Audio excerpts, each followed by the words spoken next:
Well, a very good evening to you all. I'm Mark Bartlett, the head librarian. Can you all hear me? Okay. Thank you for coming out on a wet Friday evening. We've been kind of praying for the last 2 days that the weather would turn in our favor, and fortunately it has, and it's great to have you all here for a celebration of National Poetry Month and an evening called Three Poets, Three Voices. We are proud to be celebrating National Poetry Month. We're one of a number of institutions here in New York City that are doing so. If you're wondering, our program tonight will last just about an hour, and I do want to stress now that feel free to get up if you need to refill your glass of water or wine during the evening, and each writer will be reading for approximately 15-20 minutes. I'm happy to announce that our chair of the board is with us tonight, Barbara Stanton. Barbara is our new chair as of this January, and she's in the back. And as well, we're also joined by one of our new trustees, Adrian Ingram, who is in the front row. And I'm so pleased that we have some poetry lovers on our board. I'm also very happy to have with us tonight Mrs. Lynn Chase, who is the underwriter of this evening's program.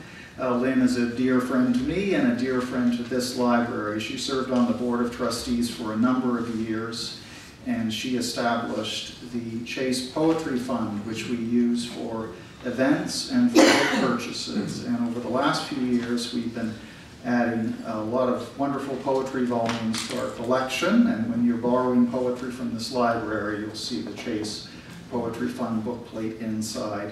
So thank you, Lynn, for everything you've done for the library over the years, and certainly everything you've done for the United States for poetry in your capacity with the Academy of American Poets.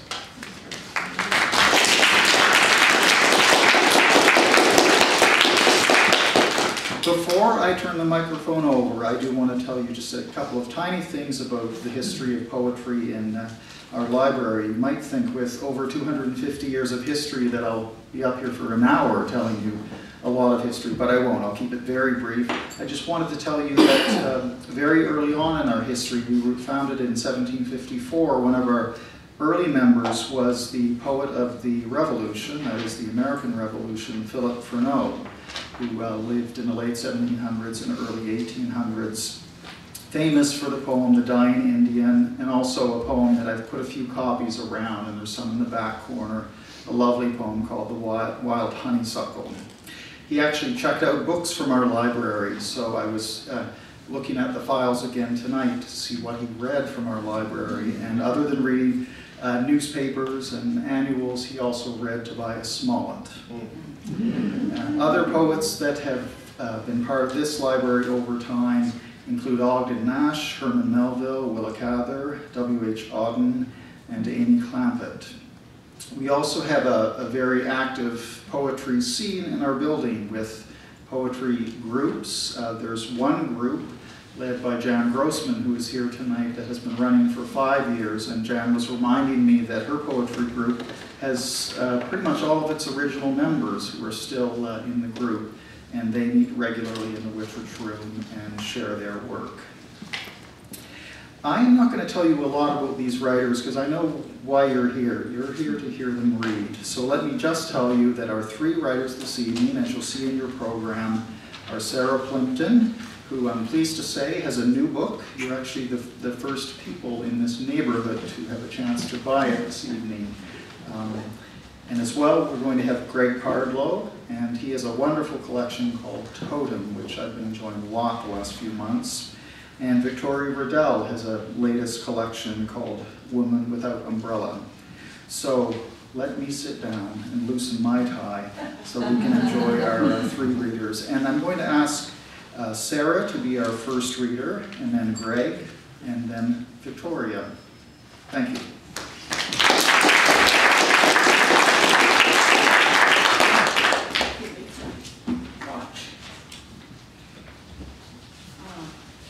Good evening. I'm very happy to read today. Can you all hear me? Yes. Mark asked us to start with or if we could, to pick a poem from someone else. I have picked a poem by Paul Celan, a Romanian writer who was in the camps and survived and lived in Paris. I actually knew him. This poem is called Flower. The stone in the air, which I followed. Your eye, as blind as the stone. We were hands. We bailed the darkness empty. We found the word that ascended summer. Flower. Flower, a blind man's word.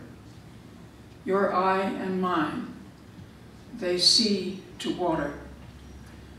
Growth, heart wall upon heart wall, adds petals to it. One more word like this, and the hammers will swing over open ground. It was translated by Michael Hamburger.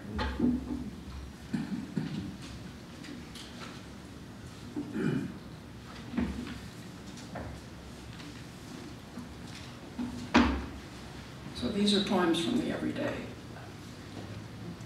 Words. I was woken up on the road, lying on words like stones, at the edge. The whole sky turned upside down. The clouds are pushing to the side.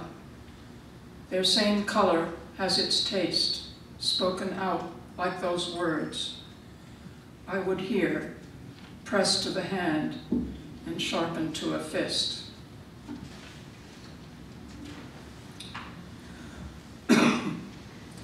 Fires. I caught your face on fire. The room too small to breathe. The too much light to see, to put it out, as if the sun and made without.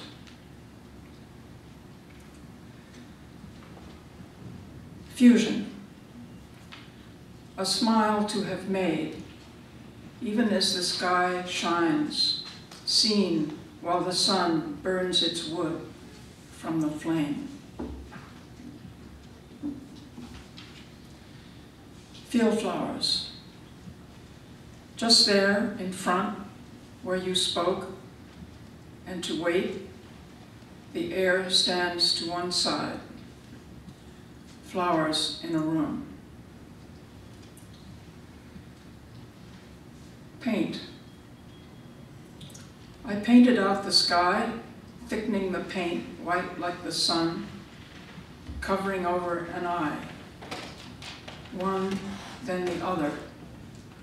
Patches of light to spread like a smile.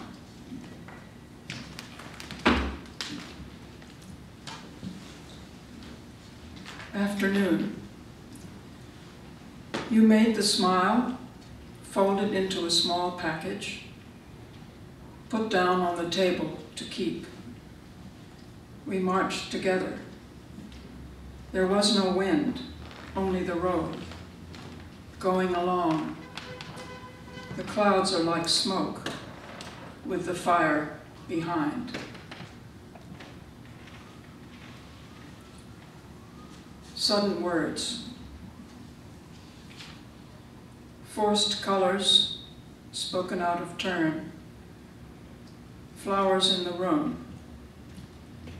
A hand on the door, opened too soon. Spilled light. I spilled the light onto the floor, blinded underfoot. Walking away, I held out a hand, black fingers, our stripes along the wall. Dice.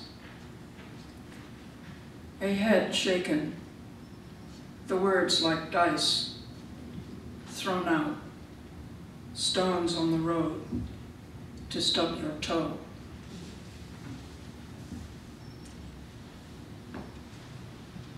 Flares.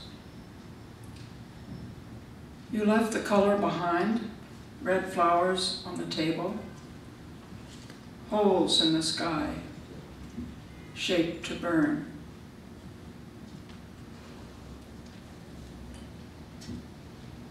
Visits. Visited.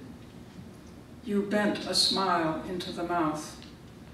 The same smile, muscles in place, forced, as a stick that opens the teeth.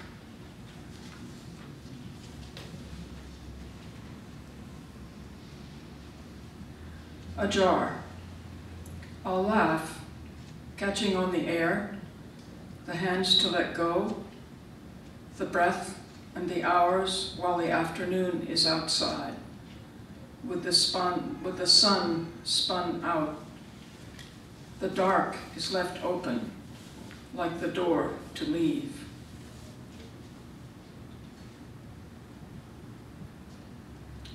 A sky is down. You sit straight when the sky is down. Black lines of blue cold drawn. The hours turn your hands. Seconds to count and nothing to remember.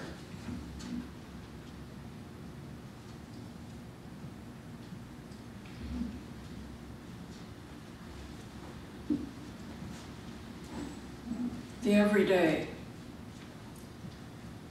Twisted into the sky with your hands, I'd never seen that blue before. Wrung out with the paper walls of air, until the rain soaked through. A smaller patch behind the gray. I'd remember once and then again, like the sun, the everyday.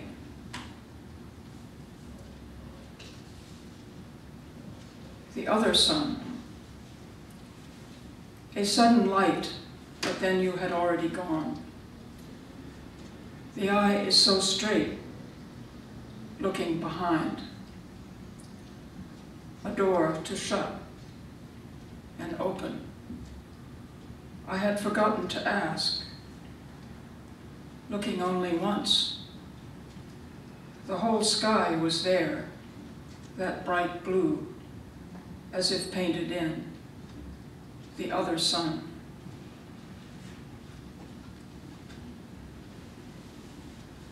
Wherever. The eyes narrowing in the door, round mouths of light that shut the air between the cracks of blue.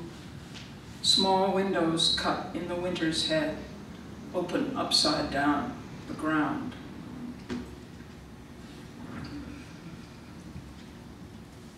Talking. You talk so fast, I hadn't thought to walk. And the feet are always first, carried like children, running so fast. The door is opened green, like the white of the sun, to ask when I couldn't speak, is it to remember you had already left? Questions. I asked again, but it is not what I said. Was it the sun that you made? But the sky has bits of cloud. I'd straighten up with color, working from the blue, the light to touch, like the air. I talked to listen, like the questions of a child you had already known. Roadmap. The sun is straight ahead. I would see to walk, but there is no color to take out, as bones from a box. The eye is from the road, and the world is no longer round.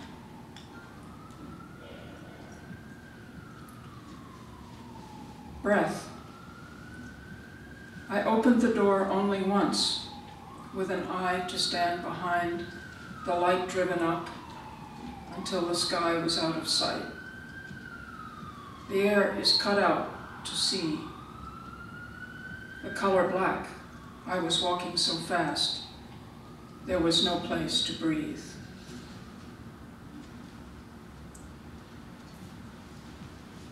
Walking. The flowers you like are on the side of the road.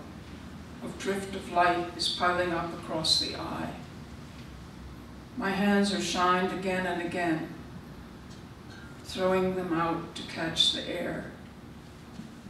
But I had forgotten that walking takes such time, and when I looked around, the road had turned and was straight uphill.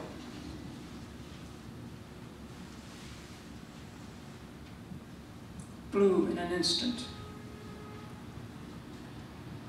Where the blue in an instant lifts the sun out, I would laugh.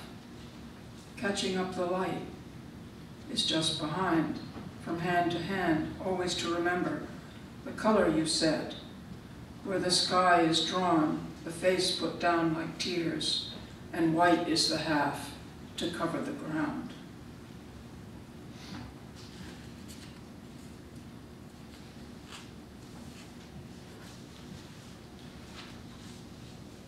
Box for an eye. The smaller sky from the head, built over, the sun, the clouds, and the blue air, blocked into light. The eye fastened into the bone, the earth underneath.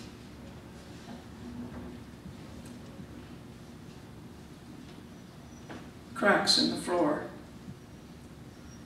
I kicked up the light as if cracks in the floor, like the earth, walking over and over to look where the night has fallen through. Disappeared with its stars, down, the color down, as if the sun behind the eye.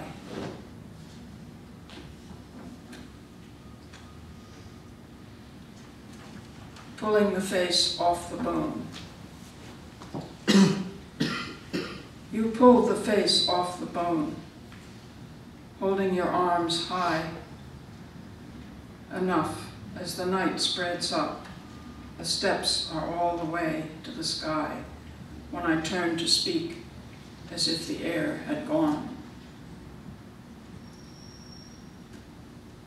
The sun in the road. Is there just the sky to watch? I'll turn to look for the sun in the road, but the view is gone. I'll talk again to hear. The air is tightened, and the light is from there to there. Is it where you are? Mine is just the heart, and standing up to breathe. Your face is broken into light, and the night is on the other side, painted in across the eye. The black eye holds its stars like dust. Ivory black.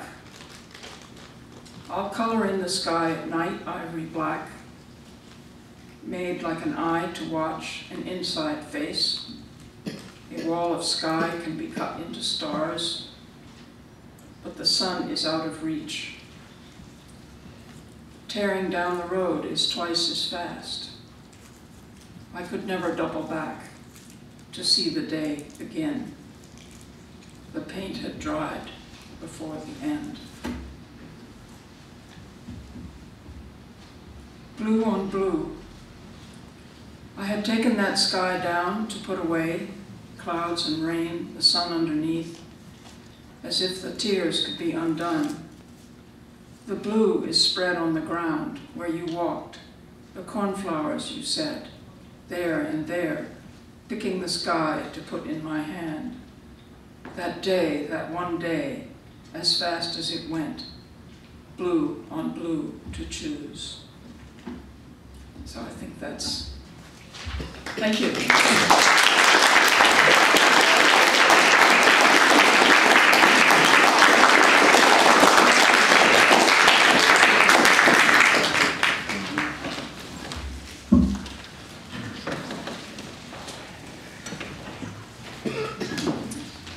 Sarah. That was fantastic. Clarifying poems. Thank you. So I'm thrilled to be here for a number of reasons, but when my wife and I joined the library, we kept saying, this would be a perfect place for you to read.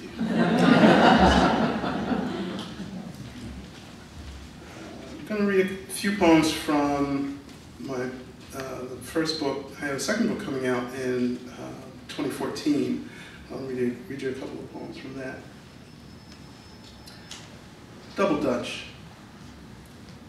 The girls turning double Dutch bob and weave like boxers pulling punches, shadowing each other, sparring across the slack cord, casting parabolas in the air.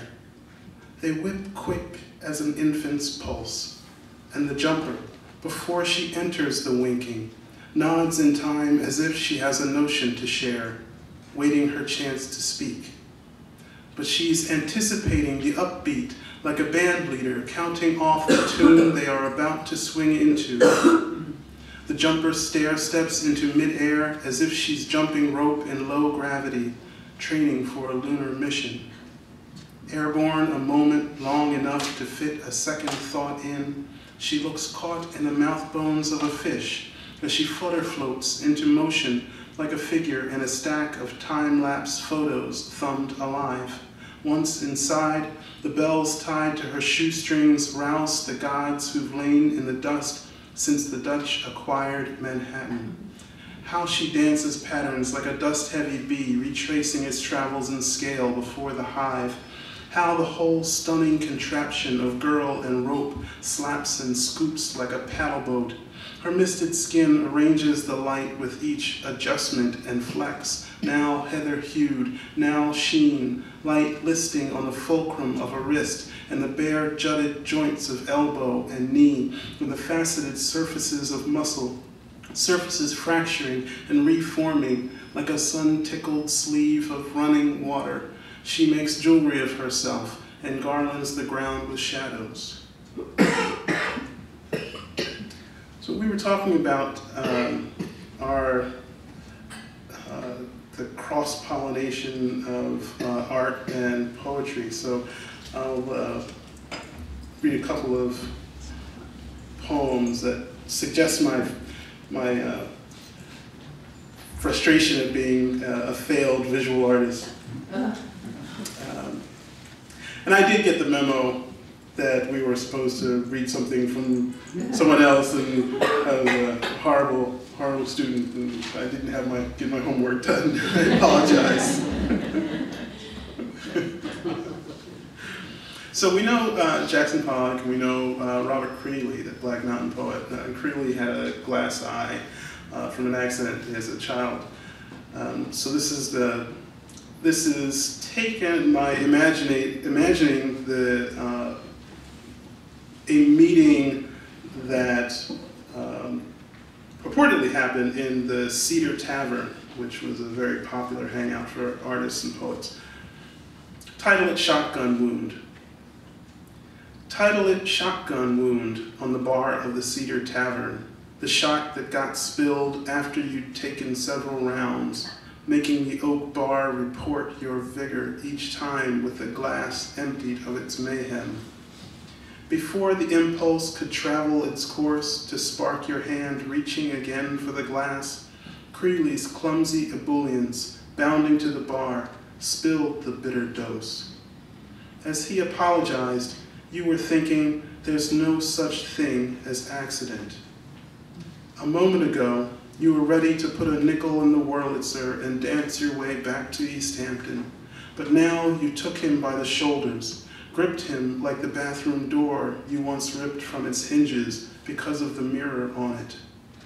You wanted to discipline him, instruct him in the logic of charged particles, make Creeley feel the stray electron as he may have when his eyeball caught pixied windshield as an infant.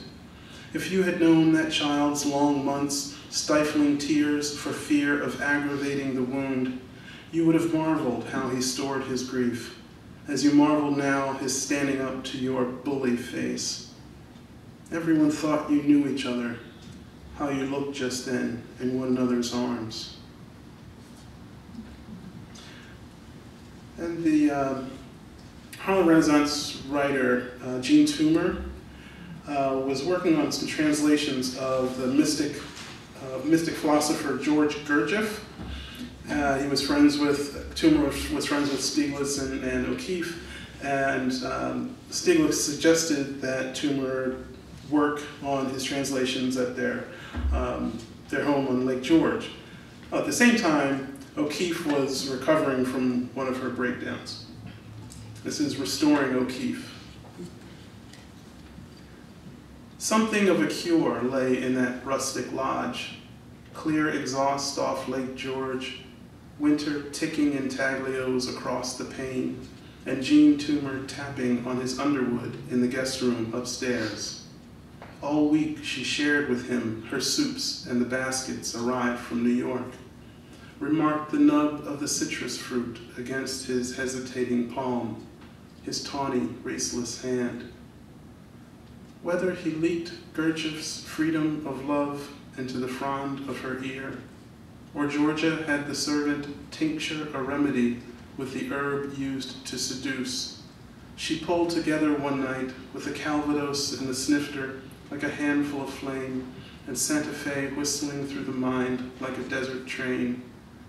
Tawny earth and the ineluctable sky, she thought, though the window held a pallor of snow and moon crusted to the clearing beyond a grid of gaslight, cold hushing the cantor of Harlem, eliding his orbit with hers. You have a feminine soul, she said, pulling his face in her hands, measuring his eyes against a gray scale of sexuality. She held his head to her skirted hip. Cleft of peach, he said with his hands, at the small of her back. I'm asked enough times that I have the answer pocketed already. Does it ever bother people in your family when you write about them? Yeah, sure. But you know, that's the price.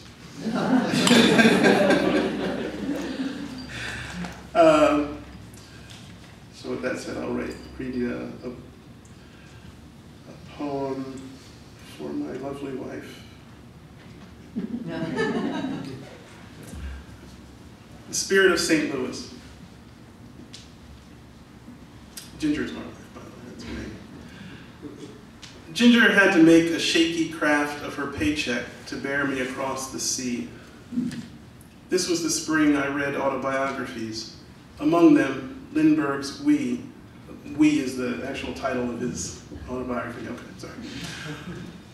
Ginger had to make a shaky craft of her paycheck to bear me across the sea. This was the spring I read autobiographies. Among them, Lindbergh's We, account of the pilot who trained the pinwheel of his mind to weather every contingency, famously nodding against the windowless dash of the cockpit, blitz and pepper of North Atlantic drumming the flanks that would frag like a lure in the conniptive night, Lindy flying blind to his future. My mother-in-law disapproves of my digressions. No wonder she dismissed the thought her daughter's we meant her and me, and not her and her. We, then, is the story also of how I found myself on a lover's getaway early in our courtship with Ginger and her mother. When a grown daughter announces, "We are going to Paris," many mothers would wish her bon voyage. When Lindbergh announced, "We are going to Paris," women began to gossip and jockey until he explained he meant himself and his beloved plane. Rather than tell Mom she couldn't go, Ginger bought her a ticket.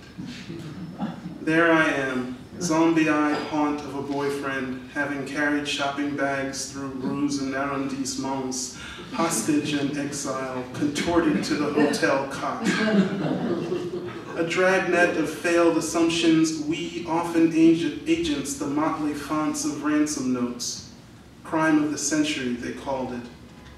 After truckers found the rag and bone remains of his infant son, a sprightly moat ditched in the North Atlantic of his eye, and Lindbergh launched a barnstorming tour of Europe.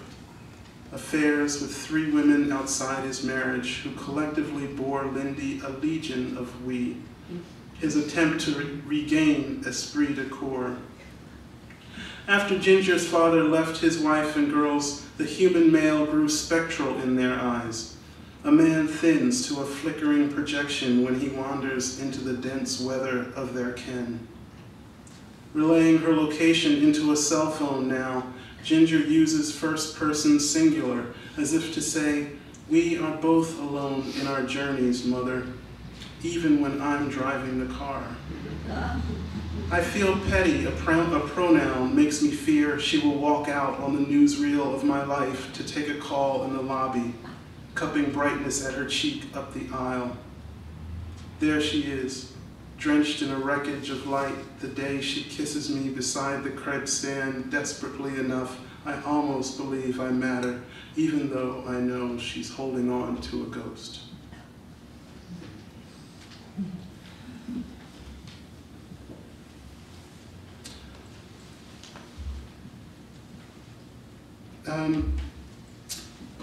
Slave narratives were often, well, almost always begin with "I was born." And the titles very often have written by himself or written by herself, the suggestion being this is an authentic document. And so I thought this poem is collaging some of the images of various slave narratives, and you might recognize some of them. But it is in no way biographical. I'm from South Jersey. And so this is wholly an act of appropriation. I don't mean it to be anything other than that. Written by himself. I was born in minutes in a roadside kitchen, a skillet whispering my name. I was born to rainwater and lie. I was born across the river where I was borrowed with clothespins, a harrow tooth, broadside sewn in my shoes. I return, though it please you, through no fault of my own, pockets filled with coffee grounds and eggshells.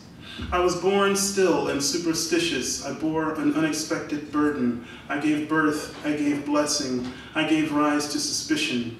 I was born abandoned outdoors in the heat-shaped air drifting like spirits and old windows. I was born a fraction and a cipher and a ledger entry. I was an index of first lines when I was born. I was born waist-deep, stubborn in the water, crying, ain't I a woman and a brother? I was born to this hall of mirrors, this horror movie. I was born with a prologue of references, pursued by mosquitoes and thieves. I was born passing off the problem of the 20th century. I was born. I read minds before I could read fishes and loaves. I walked a piece of the way alone before I was born. And I'll end with a couple of poems from a series which I was really interested in, Kierkegaard's Fear and Trembling, and where he's looking at the story of Abraham and Isaac. And it got me thinking about the ways that we internalize, we normalize aggressions and domestic, not necessarily violence, but domestic aggression to the point where it's sort of part of the domestic landscape. And so these poems are looking at a kind of toned down contemporary version of the Abraham temptation. Problema 3. The Fulton Street food town is playing Motown, and I'm surprised at how quickly my daughter picks up the tune. And soon the two of us, plowing rows of goods steeped in fructose under light thick as corn oil, are singing, "Baby, I Need Your Lovin'," unconscious of the lyrics' foreboding. My happy child riding high in a shopping cart as if she's cruising the polished aisles on a tractor laden with imperishable foodstuffs. Her cornball father enthusiastically prompting with spins and flourishes and the double barrel fingers of the gunslinger's pose. but we hear it as we round the rice and Goya aisle, that other music, the familiar exchange of anger, the war drums of parent and child. The boy wants what? To be carried? To eat the snacks right from his mother's basket? What does it matter? He's making a scene. With no self-interest beyond the pleasure of replacing wonder with wonder, my daughter asks me to name the boy's offense. I offered to buy her ice cream. How can I admit recognizing the portrait of fear the mother's face performs, the inherited terror of nonconformity frosted with the fear of being thought disrespected by or lacking the will to discipline one's child? How can I account for both the cultural and the intercultural? The boy's cries rising like hosannas as the mother's purse falls from her shoulder, her missed step from the ledge of one of her stilted heels, passion loosed with each displaced hairpin, his little jacket bunched at the collar, where she has worked the marionette. Later, when I'm placing groceries on the conveyor belt and it is clear I have forgotten the ice cream, my daughter tries her hand at this new algorithm of love, each word punctuated by her little fist. Boy, she commands, didn't I tell you?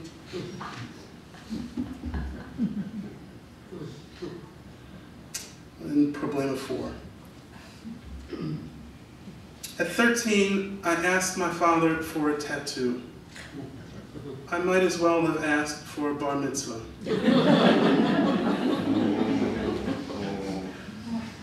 He said I had no right to alter the body he gave me.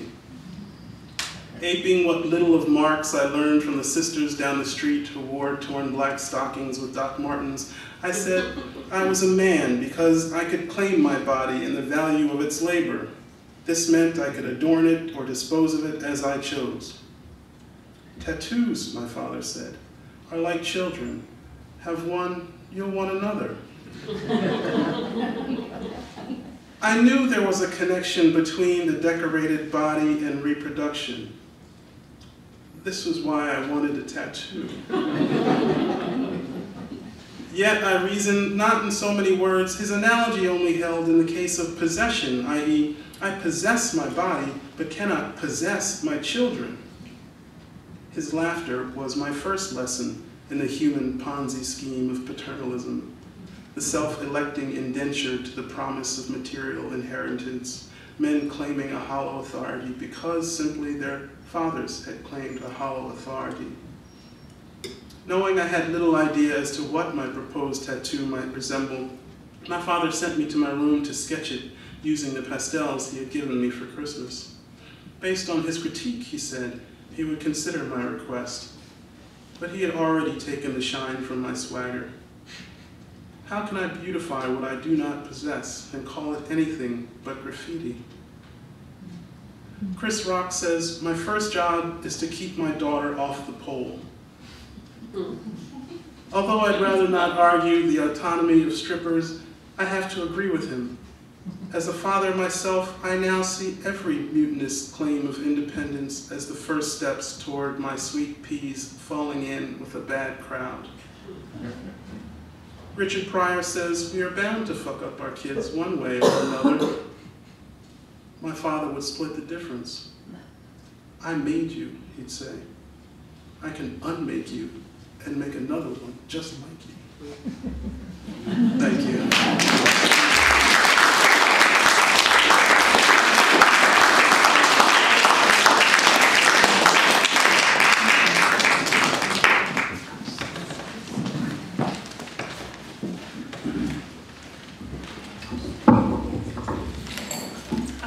I was also the mess up, and I got the memo too, but it was yesterday, and it seemed so obvious to me what poem I was gonna bring in yesterday, and then I spaced it out entirely.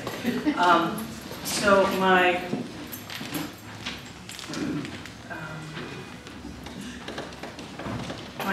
hope at getting your forgiveness is to read a poem called Smoking Cigarettes with Brodsky, which bows to the poet Joseph Brodsky, who I had the good fortune to have as a teacher, was a great teacher. And I also had the great fortune, I was flying into the city 2 days ago and I got in a cab with a Russian cab driver and we did our little back and forth about a bunch of things. And then I told him I was a student of Joseph Brodsky and the whole cab ride changed. And we spoke about a couple Russian poets and he said, I don't know how he is in your English, but of all the poets you mentioned, he is the poet. So this is a poem called Smoking Cigarettes with Joseph Brodsky. If you happen to have ever met Brodsky or been in his company, you know he smoked them almost lasciviously, you know, with great lust. I don't smoke, but here I am chain smoking with Joseph.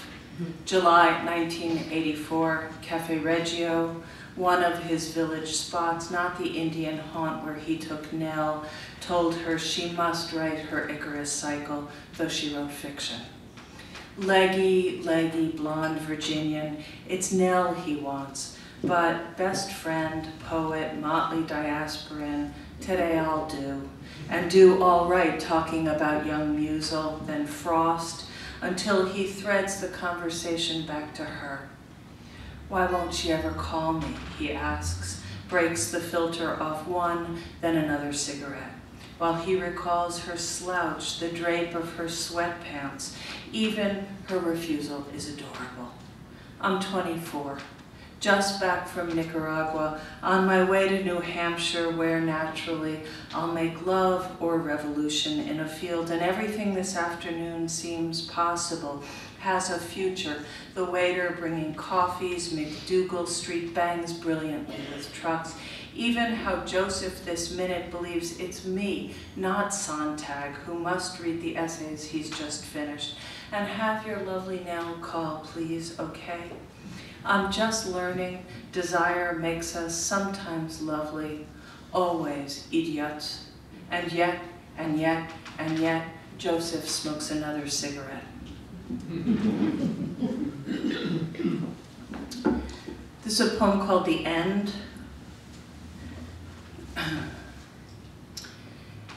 At the end of their marriage, they lay down on their big, exhausted bed. It was crowded with all the men and women they had ever loved. Of course, their fathers and mothers were there, and a boy in uniform she'd kissed on a stairwell. His first wife spooned her first husband. Ridiculous affair held hands with stupendous infatuation. There was a racket of dreaming, and though both were tired from their difficult end and in need of sleep, neither could sleep, so they began telling each other the long, good story of their love. She was wearing the red dress, the white boat hitched to the white dock, filled with rainwater. The swans were again teaching their young to fly. The story went out to nice dinners, took summer holidays, and by the time they were done, the old loves rolled over in a jumble on the floor. And because this is what they knew to do well with one another, they made love.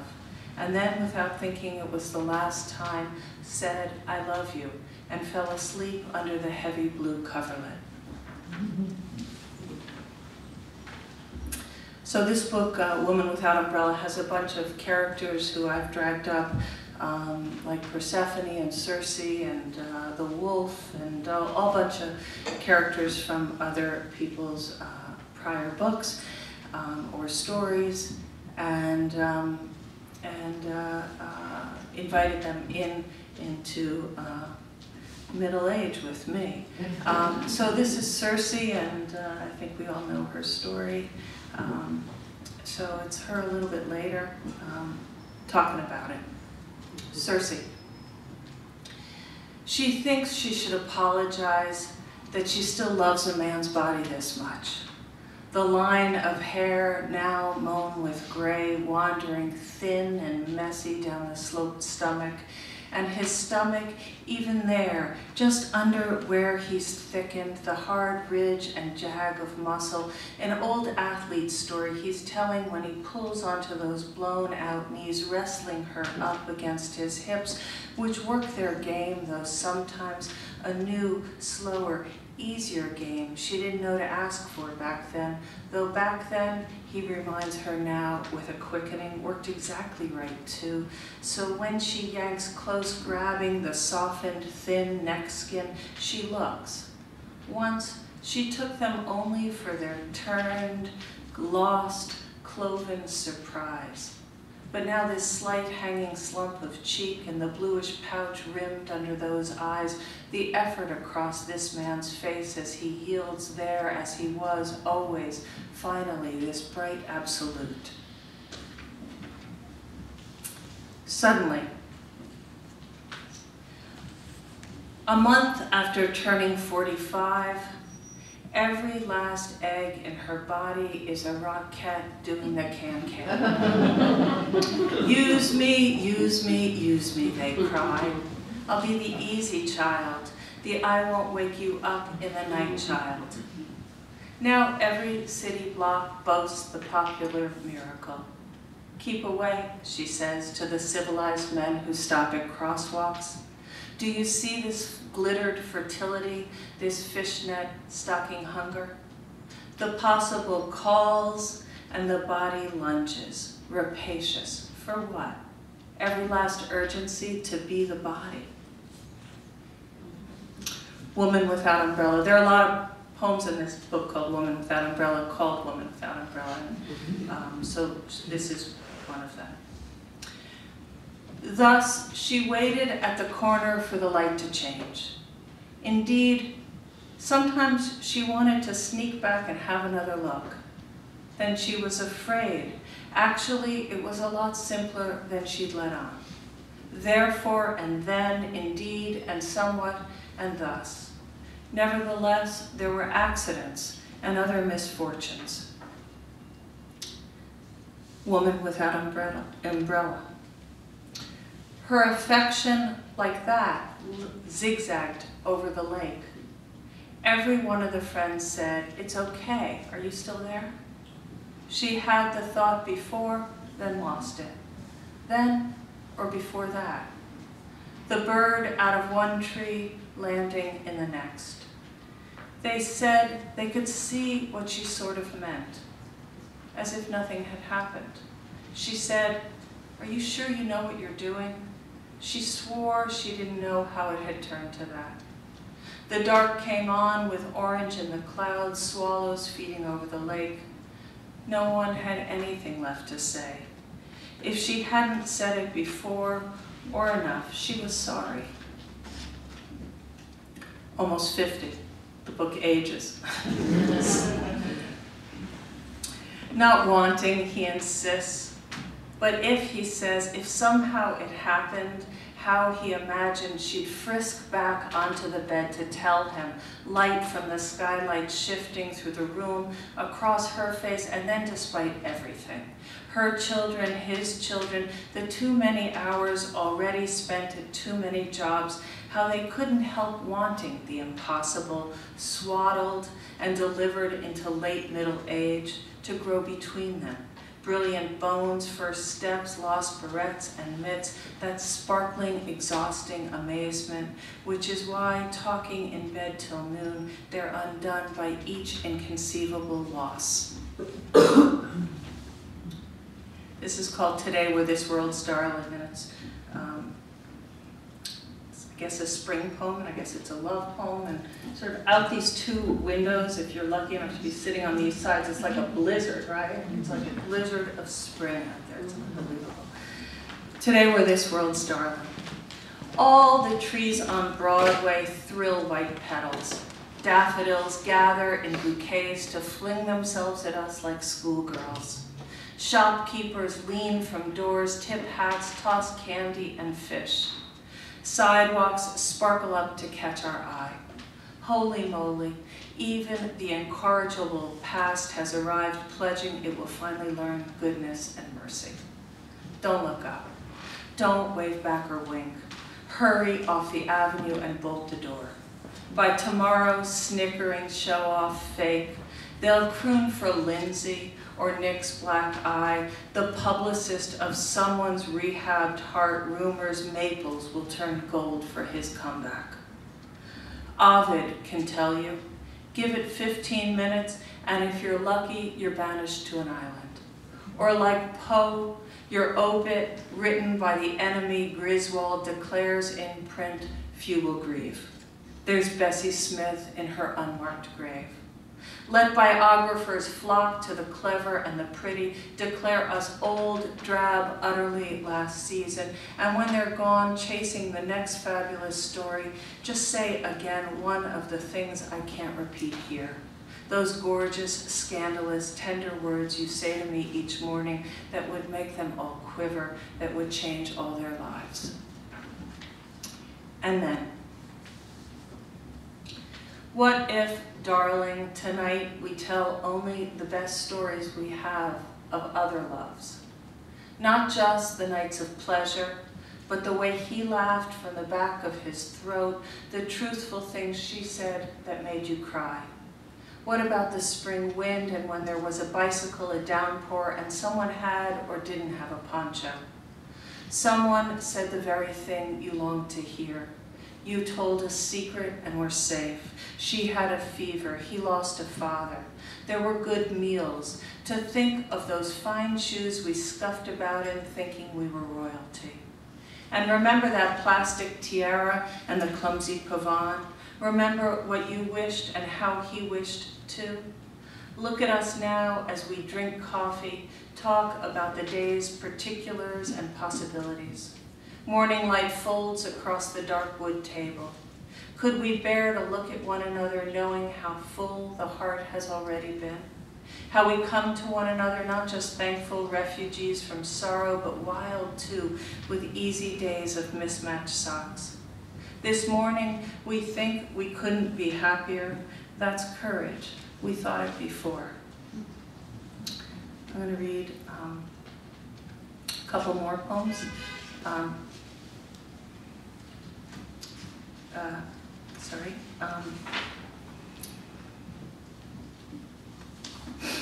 This a poem called Monet's Umbrella. And it's not really in the poem, but for me it's a little bit in the poem, but I have always been sort of ironically fascinated with all of the artists who never made a dime in their life, and then you walk down the street in a rainstorm and people are buying the $5 Starry Starry Night and Giverny or whatever, you know. So anyway, this one's called Monet's Umbrella. It doesn't really have to do with the poem, but it's sort of my little secret inside the poem.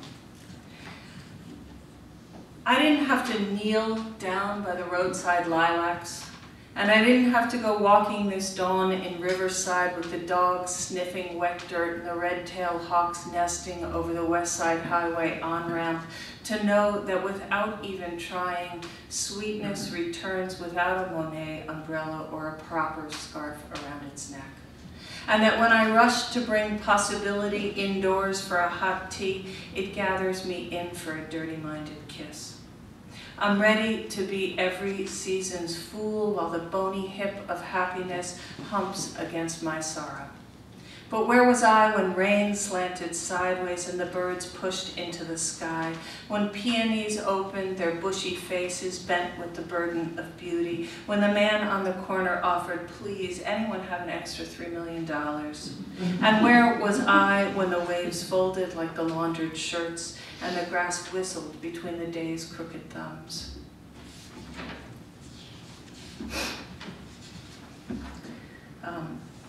I'm going to read two more poems. This is a poem called All the Years, and I wrote it pretty soon after a couple of my friends I knew were on the road with kids of theirs going off to college, and those kids had seemed like the babies among my friends all the years.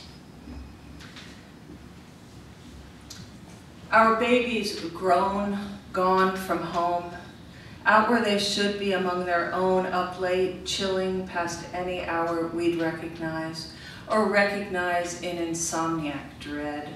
Our mornings brewed up in time for them to head in, hooked up with friendly benefits, as if new terms made it new, and actually different from what we took to our creaking narrow bed. Remember Carl? Remember Sue, or the fucking drummer from the fucked up band? Remember what we thought it meant, and sometimes did, but some nights too messed up or with went far past where we wanted. Fast cars overturned, speed freaks who didn't make it. A smoky tale we began to heed. We coupled down, stayed in, stayed safe, made offspring, now sprung from home, belligerent with a hefty list of our wrongs, but mostly for our dull, sheltered adult lives. They want to live it up. We want that too, and get through it alive. This is a poem called Auspicious Subway. So it's a poem that follows the sort of 1 and 9 subway line. The man sitting on one side of me is reading Jean Genet, and the woman on the other is reading the New York Post with the headline, Attack of the Killer Tomato. Across from me, the row of ankles are all crossed. Because, a father says to his son, because I said so is why. The doors shut, then stutter open, and 5 kids gangle in speaking Chinese. A layer of orange tulle pokes out from the hem of a blue eyelet dress. At 42nd Street, the New York Post becomes a man in a suit holding a basket of vegetables. 2 blondes ask a man in a hard hat, should we go uptown? A boy with a cello gets off at 68th Street, back on at 72nd, where Jean Genet becomes a girl with a French textbook, then a man with no book. At 125th Street, a tranny with pink polished toes and delicately strapped red sandals sits down, fishes pen and paper out of her leopard bag, slips them to a man in a hard hat who writes something and hands both back to her. At the next stop, she smiles, toodaloos her purple nails before the doors close. I get off the train at 168th Columbia Presbyterian Hospital, and before I even show the security guard my ID, he asks, how's she doing? And I say, raring to get out of this joint. That's the right idea, he says, and I double-step 5 flights of stairs to the heart ICU, where I Purell my hands, pull on mask and latex gloves, open the 3rd curtain, and sit down next to Nance on her 7th day of an induced coma, catch my breath and say, just you wait, sweetheart, just you wait till you hear what in the world's going on out there. Thank you.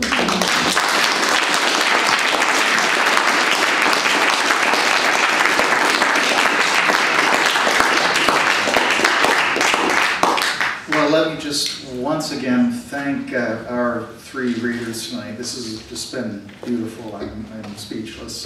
Gregory and his wonderful poems, and I'm so glad that you were all able to come tonight. So I'm holding up 3 books. The Everyday, Sara Plimpton's new book from Pleasure Boat Studios. Greg Pardlo's Totem, and he has a new one coming out, I believe, next year. These are all available outside. And Victoria's great new collection, Woman Without Umbrella, which you heard many selections from tonight. Thank you for coming tonight, and do stay and have wine and conversation. We're not kicking you out, so stay around. Thank you.